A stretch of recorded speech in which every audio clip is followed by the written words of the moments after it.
Hello guys, என் பேர் Loki. Welcome back to our channel. இன்றைக்கி நம்ம பார்க்க போகிறது rising villains the right way சீரிஸோட 5th எபிசோட எக்ஸ்ப்ளனேஷன் தான். நீங்கள் ஒருவேளை 4th எபிசோட மிஸ் பண்ணியிருந்தால் கவலைப்படாதீங்க. அதுக்கான லிங்க் கீழே டிஸ்கிரிப்ஷனில் இருக்குது. அதை செக் பண்ணிவிட்டு அப்படியே இங்கே வந்துடுங்க. இந்த வீடியோ உங்களுக்கு பிடிச்சிருந்தா ஒரு லைக்கை தட்டிவிட்டு உங்கள் ஃப்ரெண்ட்ஸுக்கு ஷேர் பண்ணுங்கள். இதே மாதிரி இன்னும் நிறைய சூப்பரான மேன்வா கதைகளை தெரிஞ்சுக்க நம்ம சேனலை சப்ஸ்கிரைப் பண்ணி பெல் ஐக்கானையும் ப்ரெஸ் பண்ணிவிடுங்க. வாங்க இப்போ கதைக்குள்ளே போகலாம்.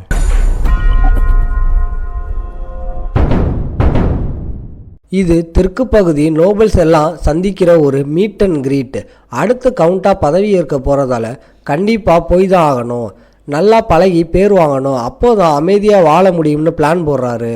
ஆனால் இவரை பார்த்தது எல்லாரும் பயந்து ஓடுறாங்க. கையசைச்சா கூட பேயை பார்த்த மாதிரி தெரிச்சு ஓடுறாங்க. கவலைப்படாதீங்கன்னு எவன் தேத்துறாரு. நான் கவலைப்படலை, இதெல்லாம் எதிர்பார்த்ததுதான்னு எம்சி கெத்து விடுறாரு. ஆனால் உண்மை நிலவரம் அவருக்கு புரியலை. தான் ஒரு தகுதி இல்லாத பின்புலம் இல்லாத நோபலுங்கிறதால எல்லாரும் ஒதுக்குறாங்கன்னு நினைக்கிறாரு. அதுவும் ஓரளவுக்கு உண்மைதான். பேலசிய குடும்பம்னாலே பிரச்சனை தான். ஒரு ஒயின் கிளாஸை எடுத்துக்கிட்டு என் சோசியல் ஸ்கில்லை காட்ட வேண்டிய நேரம் இதுன்னு களத்தில் இறங்குறாரு. ஒயினோட வாசனையை புகழ்ந்து பேசி ஒரு லேடி கிட்ட கான்வர்சேஷன் ஆரம்பிக்கிறாரு. ஆனால் அவரோட முகத்தில் எமோஷன்ஸ் வராததால அவர் சிரிக்கிறது ஒரு டீமன் கிங் சிரிக்கிற மாதிரி இருக்கு. எங்கள் வீட்லேயும் கொஞ்சம் பாட்டில்ஸ் இருந்தால் நல்லா இருக்கும்னு சாதாரணமாக சொல்கிறாரு. ஆனால் அந்த பொண்ணு கண்ணுக்கு ஒயின் தரியா இல்லை உன்னை போட்டு தள்ளவான்னு மிரட்டுற மாதிரி தெரியுது. உடனே அப்பா கிட்ட சொல்லி ஏற்பாடு பண்ணுறேன்னு பயந்து ஓடுறா. மற்றவங்களுக்கு இது பிளாக்மெயில் மாதிரி தெரியுது. அந்த பொண்ணு வெக்கப்படுறான்னு எம்சி தப்பாக புரிஞ்சுக்கிறாரு. எவனுக்கு என்ன சொல்கிறதுனே தெரியலை. கடைசியில் ஒரு மூலையில் சோகமாக உட்காந்துருக்காரு. எவன் ஜாலியாக சாப்பிட்டுக்கிட்டே பரிசு பொருட்களை லிஸ்ட்டு பெருசாகிட்டே போகுதுன்னு கலாச்சிக்கிட்டு இருக்காரு. இவர் யாருக்கிட்ட பேச போனாலும் அவங்க பயந்து போய் விலை உயர்ந்த அபூர்வமான பொருட்கள்னு அன்பளிப்பாக கொடுத்துட்டு ஓடுறாங்க. இவன் சும்மா பேச்சு கொடுத்தாலே பிளாக்மெயில் பண்ணுறியான்னு நோபல்ஸ் அலறுறாங்க. பாவம் நம்ம எம்சி நல்லா பழக நினைச்சது இப்படி வினையாக முடிஞ்சிருச்சு. கிளாஸ் மாதிரி சிலருக்கு இயற்கையாகவே அசாத்திய திறமை இருக்கும். ஆனால் நம்ம ஹீரோவுக்கு ரொம்பவே கம்மியான மானாப்பூல் தான் இருக்குது. எவ்வளோ ட்ரைனிங் எடுத்தாலும் இதை மாற்ற முடியாது. இருந்தாலும் அவருக்கு ஒரு சின்ன நம்பிக்கை இருக்குது. வேற வழியே இல்லைன்னா அதை சரி பண்ண ஒரு வழி அவர்கிட்ட இருக்குது. அப்போ எவன் குறுக்கிட்டு பால் பார்ட்டிக்கான அழைப்புதல் வந்திருக்குன்னு சொல்கிறாரு. நம்ம ஹீரோவுக்கு முதல்ல ஒன்றுமே புரியல. காட்சி சில நாட்களுக்கு பிறகு அந்த கிராண்ட் பாலுக்கு மாறுது. நம்ம எம்சி ஒரு ராஜ கம்பீரமான ட்ரெஸ்ஸில் மாசா என்ட்ரி கொடுக்குறாரு. ட்ரெஸ் ஃபிட் சூப்பராக இருந்தாலும் நம்ம ஆள் ஒரு இன்ட்ரோவர்ட் ஆச்சு. அதனால் வந்த உடனே அப்பா டயர்டாக இருக்குன்னு புலம்புறாரு. இந்த பார்ட்டி உண்மையை சொல்லப்போனால் ஆஸ்திரேலியா ராஜ்யத்தோட தெற்கு பகுதி நோபல்ஸ் எல்லாம் சந்திக்கிற ஒரு இடம். சீக்கிரமே இவர் கவுண்டாக பதவி ஏற்க போகிறதால கண்டிப்பாக இங்கே வந்தாகணும். இதுதான் நமக்கு கிடைச்ச கோல்டன் சான்ஸ்னு சீரியஸ் மோடில் யோசிக்கிறாரு. மற்ற நோபல்ஸ் கூட நல்லா பழகி ஒரு நல்ல உறவை வளர்த்துக்கிட்டா பிற்காலத்தில் நிம்மதியாக வாழலாம்னு கணக்கு போடுறாரு.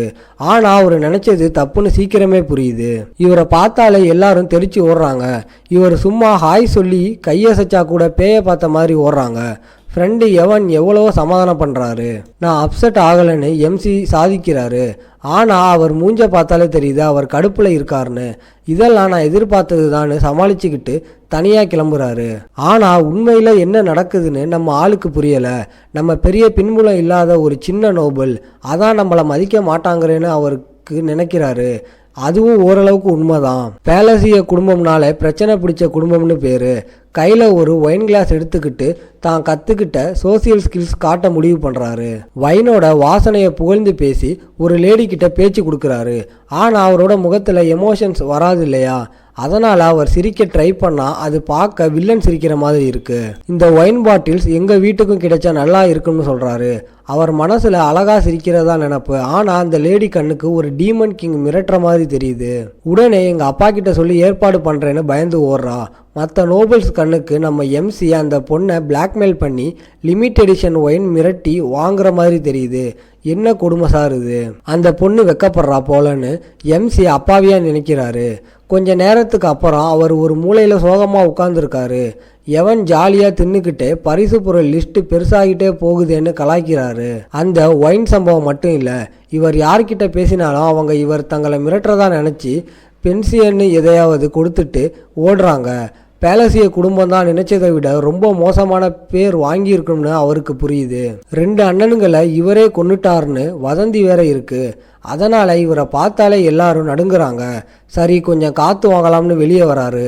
வெளியே நிற்கும்போது ஒரு ரெட் ஹேர் கொண்ட அழகான பொண்ணு இவர் கண்ணில் படுறா. வாழ்க்கை ஏன் இப்படி இருக்குன்னு யோசிச்சுட்டு இருக்கும்போது பின்னால இருந்து ஒரு மென்மையான குரல் கூப்பிடுது. திரும்பி பார்த்தா யாரையும் காணோம். கீழே குனிஞ்சு பார்த்தா ஒரு சின்ன பொண்ணு நிற்கிறா. அவ தன்னை லாரியா, டியூக் ஆலியாவோட 3வது பொண்ணுன்னு அறிமுகப்படுத்திக்கிறா. ஆலியாங்கிற பேரை கேட்டதும் எம்சிக்கு கேம் ஞாபகம் வருது. சைக்கடெலியா கேமில் இருந்த 3 முக்கிய ஷேடோ பிளேயர்ஸில் வடக்கு பகுதியை ஆட்டி படைச்சவங்க இந்த ஆலியா குடும்பம். அடடா, ஒரு சாதாரண மனுஷன் கூடவா நம்மக்கிட்ட பேச மாட்டாங்கன்னு கவலைப்படுறாரு. ஆனால் கேமில் இந்த பொண்ணை பார்த்தா ஞாபகமே இல்லைன்னு யோசிக்கிறாரு. லாரியா நேரடியாக விஷயத்துக்கு வரா. தனக்கு ஒரு கொலை மிரட்டல் இருக்குன்னு அதில் இருந்து காப்பாற்ற எம்சியோட உதவி வேணும்னு கேட்குறா. அவ பெரிய ஆபத்தில் இருக்கான்னு புரியுது. அவங்க அப்பாவோட மிஸ்ட்ரிஸ் கொடுமையில் வளர்ந்தவ. இப்போ அப்பா உடம்பு முடியாமல் இருக்கிறதால அவளோட அக்காவங்க இவளை கொல்ல பார்க்குறாங்க. நம்ம எம்சிக்கு இது தன்னோட கதையவே கேட்குற மாதிரி இருக்கு. அப்போ தான் இவருக்கு புரியுது ஏன் இவ கேமில் வரலன்னு. ஏன் நான் கேம் ஆரம்பிக்கிறதுக்கு முன்னாடியே இவ கொல்லப்பட்டிருப்பா. உங்கள் சக்தியை வச்சு என்னை காப்பாத்துங்கன்னு கெஞ்சிரா.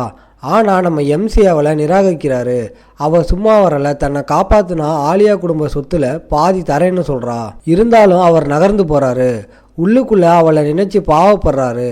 என் மேஜிக்கை சமாளிக்கவே எனக்கு தெம்பு இல்லை, இதில் இவளுக்கு பொய்யான நம்பிக்கையை தரக்கூடாதுன்னு நினைக்கிறாரு.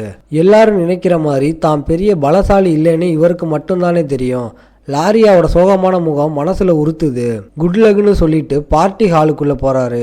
இதையெல்லாம் தூரத்துல இருந்து டி மற்றும் ரென் ஆர்ஃபனேஜ் பசங்க பார்த்துட்டு இருக்காங்க. ஆலியா குடும்பத்து ஆளு நம்ம மாஸ்டர் கிட்ட பேசுறாளே, என்ன பண்ணலாம்னு யோசிக்கிறாங்க. இதை ரெட்மூன் உட்டியா கிட்ட சொல்லலாமான்னு டி கேட்குறான். தேவையில்லை, எங்கள் உளவுத்துறை தகவல் படி லாரியாவுக்கு அவளன் கூட தொடர்பு இல்லை, அவள் பாதுகாப்பாக இருக்கான்னு ரென் சொல்கிறா. ஏன்னா ஜின் ஆஃப் மைசோஃபோபியா ஆன ரோடன் ஏற்கனவே மிச்சம் இருக்கிற ஆலியா குடும்பத்தை காலி பண்ண போயிட்டான். ரெட்மூன் உட்டியா உத்தரவுப்படி ஆலியா குடும்பத்தில் மற்ற எல்லாரையும் தீர்த்து கட்ட முடிவு பண்ணிட்டாங்க.